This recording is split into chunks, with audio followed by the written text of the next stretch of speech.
क्या लगता है आपको, इतने सारे विदेशी गले में तुलसी की माला पहनकर पागलों जैसे हरे कृष्णा कृष्णा कृष्णा हरे हरे, हरे रामा रामा रामा हरे हरे बोलते रहते हैं, ये सब पागल हैं क्या?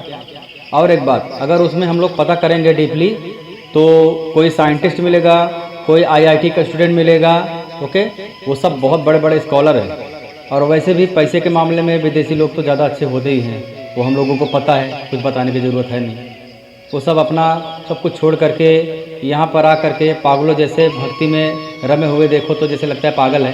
तो क्या लगता है आप लोग को? विदेशी लोग तो बदल रहे हैं, लेकिन अपने भारत देश में अभी बहुत सारे सवाल आते हैं, अगर भगवान है तो दिखाओ, अगर भगवान है तो दिखाओ, कहाँ है तुम्हारे भगवान, हम प्रूफ मांगते हैं। अभी यहाँ पे ये सब चल रहा है। भक्ति में वो आनंद है जो शब्दों से बयां नहीं किया जा सकता है। सारे गीता भागवत पुराण में भरे पड़े हैं, फिर भी हम लोग को समझ में ये बात नहीं आती है। हम लोग बस एक ही रट लगा के बैठते हैं, मुझे दिखाओ, प्रमाण बताओ। तो प्रमाण कुछ भी नहीं है। जब हम अपने आप को भक्ति में समर्पण कर देंगे पूरी तरीके से मतलब कुछ प्रमाण हमको नहीं पूछना है, पूरी तरीके से समर्पण कर देंगे।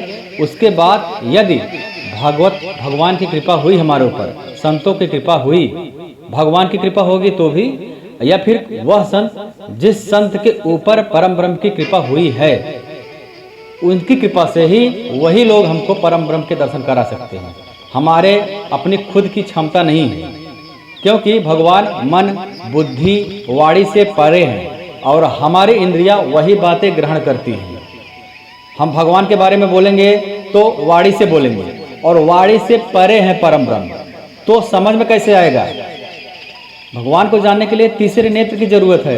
तीसरा नेत्र परम ब्रह्म या फिर कोई सिद्ध महात्मा ही हमको प्रदान कर सकता है। उसकी कृपा से ही हम परम ब्रह्म को देख सकते हैं। वो भी पूरी तरीके से पता नहीं देख पाएंगे कि नहीं देख पाएंगे, क्योंकि जब भगवान श्री कृष्ण ने तीसरा नेत्र अर्जुन को दिया, अर्जुन थोड़ा टाइम ही देखने के बाद अनुग्रह करने लगे कि भगवान मेरे अंदर अब इतनी क्षमता नहीं है आपको पूरी तरीके से देखने के लिए, कृपया आप अपना वही सौम्य रूप ही प्रकट कीजिए। यह बात हम लोग को पता नहीं क्यों नहीं समझ में आता। और कलयुग की एक सबसे बड़ी विशेषता भागवत पुराण में बताया गया है, जो कोई भी युग में नहीं है, ना तो त्रेता, ना तो सतयुग, ना तो द्वापर, केवल कलयुग में है। यत् फलम नास्ति तपसाह ना योगेन समाधिना तत्फलम लभते सम्यक कलौ केशव कीर्तनाथ। कलयुग में बहुत ही सिंपल माध्यम है भगवान को प्राप्त करने का। भगवान श्री कृष्ण के कीर्तन में रमे रहो, अपने आप ही मन कीर्तन से भक्ति में कब चला जाएगा हमको पता ही नहीं लगेगा, कब हमको परम ब्रह्म की प्राप्ति हो जाएगी, कब हम भगवान श्री कृष्ण के भक्तिमय आनंद में डूब जाएंगे हमको पता ही नहीं लगेगा। और हम एक बार डूब गए, एक बार भक्तिमय सागर में डूब गए तो हम दोबारा उससे निकल नहीं सकते। परम ब्रह्म की यही कृपा है। एक बार मेरी शरण में आ जाओ तो तुमको और कहीं जाने ही नहीं देंगे भगवान भोलेनाथ, भगवान श्री कृष्ण, माता जी, जिसको भी हम मानते हैं, बालाजी, हनुमान जी। भक्ति के बारे में एक हमारे गुरु जी ने बहुत अच्छा शेर सुनाया है। डूबने वालों को जब हमने दिया साहिल पे हाथ।